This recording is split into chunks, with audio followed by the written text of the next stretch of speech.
Hello friends, this is me নিবিড় চৌধুরী। কেমন আছেন সবাই? দেখতেই পাচ্ছেন শুটিং নিয়ে খুব ব্যস্ত।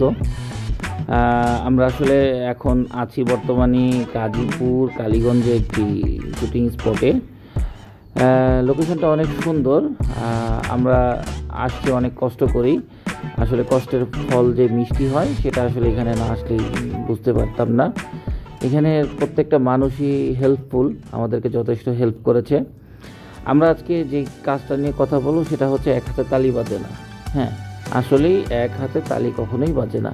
আমাদের গল্পের নাম এক হাতে তালি বাজে না। গল্পটি রচনা করেছে ফকির মিনার, আর নির্মাণ করছি আমি নিজে, এবং আমার ক্যামেরায় আছে হচ্ছে মোল্লা বশির, এবং লাইট গাফার হিসাবে আছে আমাদের বাসু।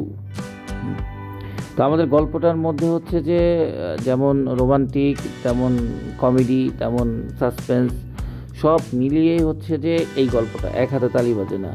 আসলে এই গল্পটা না দেখলে আপনারা বুঝতে পারবেন না যে আসলে ভালোবাসা বা ভালোবাসার জন্য মানুষ কতটা নিজেকে স্যাক্রিফাইস করতে পারে।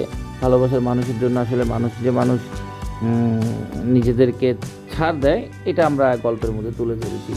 এই গল্পে আমাদের কাজ করতেছে নবাগত আর্টিস্ট তাহরিন এবং আমাদের নবাগত হিরো শওকত।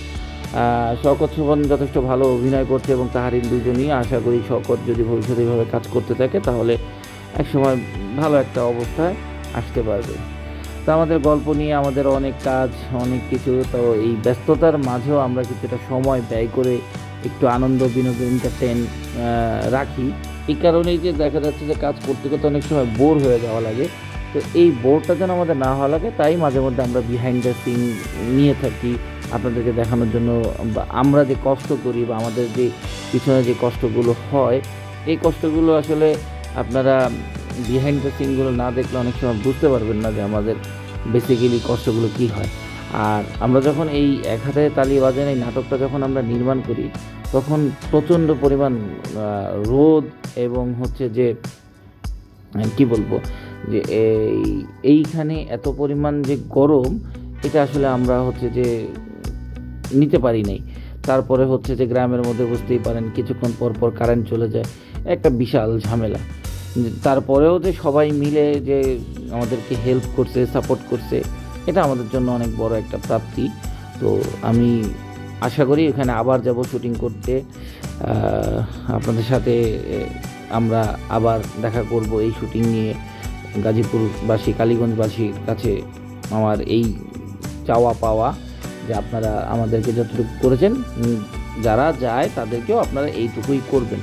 সবাই আমরা আপনাদের কাছে মেহমান হিসাবে যাই। যে আপনারা যদি আমাদেরকে ভালো সার্ভিস দেন, আমরা আশা করি যে নেক্সট টাইম আবার যাব। তো আমার গল্পের মোটামুটি শেষ দৃশ্যেই আমরা ছিলাম। এই গল্পে আবার আমি নিজেও একটা অভিনয় করেছি, একটা রোল প্লে করেছি। আমার অভিনয় অতটা সুন্দর না, তারপরেও আমি চেষ্টা করি একটু ভালো অভিনয় করার জন্য। আসলে সবাইকে অনেক ধন্যবাদ। আসলে এই পরিশ্রমের মধ্যে সবচেয়ে বেশি অবদান ক্যামেরার পিছনের মানুষগুলো, যারা ক্যামেরায় কাজ করে, লাইটে কাজ করে, মেকআপে কাজ করে। তো তাদের জন্য আমার শুভকামনা, আন্তরিকভাবে আমি তাদেরকে আমার অভিনন্দন এবং ভালোবাসা জানাই। সবাই ভালো থাকবেন, সুস্থ থাকবেন। দেখা হবে আবার কোনো নতুন এক নাটকের দৃশ্য নিয়ে।